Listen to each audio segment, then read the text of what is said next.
here we go.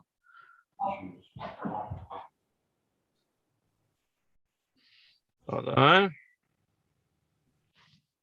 Now remember, I'm going to make it look like with my body, I'm going to make it look like I'm actually having a conversation. Okay.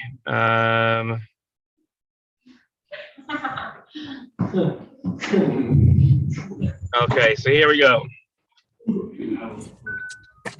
Okay, so like I said, we are here. Okay, and now make it as if having a conversation. So I'm going to have, okay, lock the car. And here we go. Okay, so there are people waiting at the checkpoint for rides. Like keep in mind, it's like about 2 hours before Shabbos. A lot of people are coming home. And now let's flip. Oh no, actually, I don't want to. Yeah, let me flip it around. Okay. So what your point? The camera is now pointed at. Hold on one second. Actually, I didn't do the right thing. Hold on. Okay, now I did. Okay, so the camera is pointed at Jerusalem. Okay, so these are people coming in. They don't need permits to come this way because they are coming into Judea and Samaria. They're coming into the West Bank. So they don't need permits to come in. No one cares if people come in. They only care if people are coming out. Okay, so when you come this way now, right? So this is now you're looking at a checkpoint here, and the cars coming in are the ones that are the issue. All these people that are standing here are just waiting for rides. They're hitchhiking. They're hoping that people from Jerusalem can take them home or wherever they're spending Shabbat. So I'm standing off the side of the road here, and you're watching as cars come in. Okay, and this is again, this is East Jerusalem. They're coming from a neighborhood that you're looking at in the distance called Pisgat Zev. Okay, Pisgat Zev is one of the most eastern neighborhoods of Jerusalem. It's one of 20, 30 neighborhoods in Jerusalem. You could see that here, as I take you could see Pisgat Zev spread out before you. And then all the way in the distance is a Arab neighborhood called Shuafat, which is a neighborhood of Jerusalem. Okay. And we're going to be looking at, the first thing we're going to be looking at is the checkpoint. So you can see the checkpoint right in front of us. And the key is I'm going to walk by. Now you're going to see a lot of people here because I'm going to walk by, but you can see there are soldiers who are checking cars. They're checking cars that when people come in, so they have to make sure that that people are if they're Arabs, they have permits to come in. So if you see now, and the goal is that people say that checkpoints are they're tedious, and there's a lot of traffic, and it takes hours to get through a checkpoint. But if you look and you see the cars from the other direction, so you see that they're not waiting for hours, right? It's pretty simple. I'm just going to sit at a bus stop here and make believe that I'm talking. But you can see that there are cars here, and they wait a couple of minutes. If they're Palestinian, they're going to have to show a permit. But you can see it's not hours of waiting, right? And this is again one of the more quicker checkpoints, and it's a car checkpoint, not a walking checkpoint or a foot traffic checkpoint. But you could see that there are people that they're not really taking forever. Okay, you definitely see that there's no abuse, there's no Palestinians being beat up, and no one's getting shot here. Okay, so right, okay. So this is a checkpoint. It's not that big of a deal. But what other people say is that because I'm going to flip the camera around so that you can see the checkpoint behind. But people say that since there's checkpoints, it's a burden on Palestinians, and it's Israeli abuse of Palestinians. But you can see that that's it's ridiculous. Yes, is it a burden? Does it take a couple extra minutes, maybe a half hour, 40 minutes to go through a checkpoint? 100% for sure. Especially during traffic times, it could take longer. But that's like going to the airport. Yeah, security takes longer. It's a burden on everybody. So if your population blows up buses and commits terror attacks, you can be assured that the consequence of that is going to be security checkpoints, just like 9/11 created security checkpoints at the airport. But no one says when they go to the airport and 9/11, no one says, oh, that's a human rights abuse now that they make me take my belt and my shoes off. Or now that I have to show my ID, that's that's infringing on my human rights. That's absurd. That doesn't make any sense whatsoever to say such a thing. And the same thing is true here. It's not a human rights abuse. It is merely a security checkpoint that's being extra cautious to make sure that the terrorism that we suffered is not so bad. So that's the first thing that we're looking at here. Now you can see what an actual checkpoint looks like. And you can see that that's just a checkpoint. Okay. We're going to move on to the next point that we're going to see, and that is the security fence. After the second Intifada in the early 2000s, and I'm going to flip the camera around here so you can see this is the security wall or fence. So after the second Intifada, we had to figure out a way to make sure that that Palestinian terrorists could not get in to Israel. So what they did was they created a wall around where the most dangerous Palestinian places are. Okay, that's what they created a wall around, where the greatest security risks are. Now, a lot of people think that the security wall fences in Palestinians and it's discriminatory. If I live on the other side of the wall, in other words, if it's discriminatory against Palestinians, so then it's discriminatory against Jews and Israelis as well, because I'm on, quote unquote, the wrong side of the wall. So there are Israelis on the other side and Palestinians. All this ensures is that nobody can jump over. Now, this section, because it's at a checkpoint, is a wall. But 95% of the security fence is an actual fence. It's not a wall. It doesn't look like they're boarded in. You can see over here, there are like watchtowers up there but there's no one's in that watchtower. There's cameras up there, so they replaced the people with cameras. But this is the security fence. I'll take you close up. I just gotta make sure I don't get hit by a car. So you can see that there's a security fence here, and that's really it. And it's a wall. There's a break in the wall here because people come through this line here to get into Jerusalem, to get into Israel proper. This is the actual border between Israel and, quote unquote, the West Bank, meaning on the other side of this wall is the West Bank. So I live on the other side of the wall. I don't feel like I'm fenced in. Now, obviously I can travel freely and a lot of Palestinians can't, okay? But that's because they don't have permits. But 140,000 Palestinians are given permits every single day to work inside. You can see there's buses that go through. It's a pretty busy highway. Okay, so that now we're going to go through. Now we are standing in Judea and Samaria, Judea and Samaria, what the world calls the West Bank. Okay, I'm standing off the side of the road. And what you have here is an intersection. Okay, in Hebrew, it's called a ramzor. It's like a traffic circle. You can see the traffic circle. And if you look to your right, you can see, let's zoom in here so you can see it. Okay, so here is to the Dead Sea and to Male Adumim. So I would turn right here, and this is the way to my house. Okay, and then this way is the way to Samaria, to the Shomron. So to the right is to Judea, to the left is the Shomron, and Ramallah is up to the left. Now here's where we're going to get to the second myth that people say. The second myth is they say that there are separate roads for Jews and separate roads for Palestinians. By the way, you can see over there a Tesla. This is the newest car in Israel. It's a Tesla, just got here. It's the second highest selling car in Israel right now. But in any case, back to important things. So people say that the highways in the West Bank, which we're standing in right now, are separated between Jews and Palestinians. Well, now you can see with your own eyes that there are Arabs and Jews, Palestinians and Israelis, driving on the exact same highway. If you see this black car, we're going to explain in a minute, you can see his license plate is white, and it has a P for Palestinian and Arabic writing on it. That's a Palestinian. Okay, here comes this white car coming up. You can see them.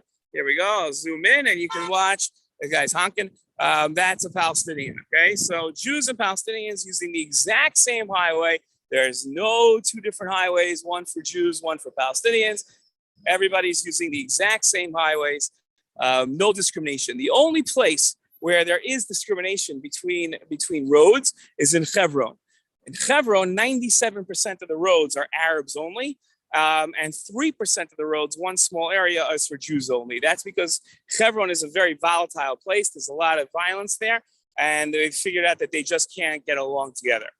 So that's our second myth. So our third myth. Sorry, our first myth was that the checkpoints are abusive. The second myth, just wait till this truck goes by, is that the security fence is discriminatory in nature and is fences in the Palestinians. We showed that that wasn't true because I live on the other side, as do many Jewish people who live in Judea and Samaria. Many Israeli citizens live on the other side of the security fence. And the third myth is this idea that there are separate highways for Palestinians and Israelis. And as you can see, this highway is not. Here's a Palestinian truck going by. Now, let's talk about the fourth myth, okay? The fourth myth is, you see right here, you see they have white license plates in this car, okay? And then you see this car has yellow license plates, okay? So white license plates are Palestinian, and they have a P and an Arabic letter for Palestinian. And Israeli license plates are yellow, and they have an Israeli flag, and it says Ayel in English, and those are Israeli citizens. Now, Arabs also have yellow license plates. Arab Israeli citizens, which are 20%. You're talking about a little over 2 million people have it. But here, right, you see this very nice late model BMW, Palestinian license plate, okay? That's a white license plate. That means that they are not Israeli citizens. That means that they are Palestinian. They live in the West Bank. And they're unlike Arab Israelis who live in Jerusalem or in Israel. They get white license plates. Now, what's interesting is that I had a friend who called me once and said, you know, this is really disgusting. The Jews, I didn't know what he was talking about at first, but the Jews are doing to the Palestinians exactly what the Nazis did to the Jews. That was obviously very shocking to me because we're not. So I said, what are you talking about? So he said, here, you see another late model BMW here. So he said that well, here's the story. The Nazis made the Jews wear yellow stars that distinguish them different than the German population and distinguish them as Jews. And what Israel's doing is Israel's distinguishing Palestinians by giving them different license plates. So I said, and this is a very knowledgeable person. So I said, are you kidding? Like, you really think that's what's happening? As part of the Oslo Accords, which were peace deals, treaties signed between Israel and the Palestinians that allowed Palestinians to create a Palestinian authority.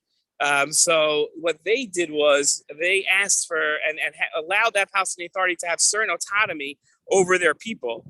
So what they asked was for certain independent rights that would show that they really have their own autonomy. Now, it's not just for play. It's not just like a fake thing that there's something that they're real. So Israel asked, what would you like us to do? So they said one thing they wanted to have was their own Department of Motor Vehicles where they hand out license plates and driver's license. And they said they want the driver's license and the license plates to say Palestine on it. They don't want it to be just a different Israeli license plate. They actually want it to be Palestinian. And that's what they said. That's what they wanted. And Israel said yes. So Israel gave it as not a concession, but Israel allowed the Palestinians to have their own DMV and have their own, which is a bureaucratic nightmare if you think about it, because now you have in the same place, you have people with different license plates, different systems living. So here you can see, right, that you have Palestinians with white license plates. So the idea that the white, you see another very nice late model Mercedes going by, and that's going to lend to another point. But the idea that Israel is distinguishing Palestinians by giving them different license plates is ridiculous, because it's not Israel doing it. It's Israel giving to the Palestinians a way of showing that they have their own autonomy and their own independence. Not that we're differentiating. We'd have no problem if everybody had the same license plate. Having a different license plate does not differentiate you whatsoever on Israeli. It's not like you can go in one road or the other without it. That doesn't make sense. Okay, so here you go. Here's 3 Palestinian teenagers waving to you. So that's the fourth myth, that the license plates are there to discriminate between Israelis and Palestinians. Here's somebody that either has a new car or just got married. I'm guessing new car because he's alone in the car. Okay, so that's the fourth myth. The fifth and last myth that we're going to discuss is the idea that Palestinians let's put it this way, are considered poor in comparison to Israelis, and that's why I keep pointing out whenever you see like a really nice car going by, it's almost 95% of the time if you see a nice car going by here, it's either a Palestinian or an Israeli Arab. And if you look here, they say that the Palestinian villages are like tents and ransacked, and they're like full of just poor people with no place to live and crowded, and the buildings are decrepit. So here is a Palestinian village called Chizmeh, right in front of us here. Okay, Hizmeh. This is Chizmeh, and as you can see, it is not tense. It's not ranch-checked. There's a mosque over there that they have. You can see the minaret of the mosque, the tower that's sticking up. And in no way, shape, or form are Palestinians poorer than Israelis. In fact, the poverty rates between Israelis and Palestinians are just about the same, within 2 or 3 percentage points. It's very high. It's about 27%, but it's high on both sides, right? It's both sides that are, that guy just gives the finger and nice F-bomb there. But that was, so that's what you have on the Palestinians, that they're not in any, they're not poorer than Israel. Israel has a poverty problem with certain people. So, and it's different sectors, and it's not just the Arab sector. It's the ultra-Orthodox have an indiscriminate level of poverty, more so than the rest of the population.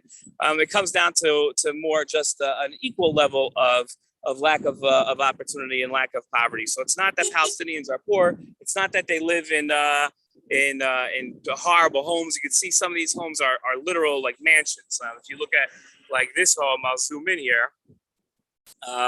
You can see like that home with the red like 2-level roof up there is like is huge. And if you travel throughout the West Bank, you'll see like just mansions, villages full of mansions that are. Now I'm not saying the Palestinians are. This is in Beverly Hills out here in the West Bank, but it is not what Israel's slanderous critics say, where Israel is keeping the Palestinians poor, not giving them opportunities. You know, they don't have water, they don't have anything.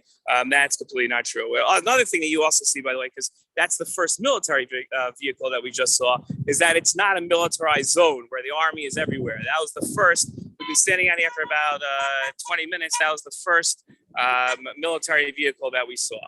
Okay, so those are the 5 myths. Let's just review them. The first myth was the idea that the checkpoints are abusive.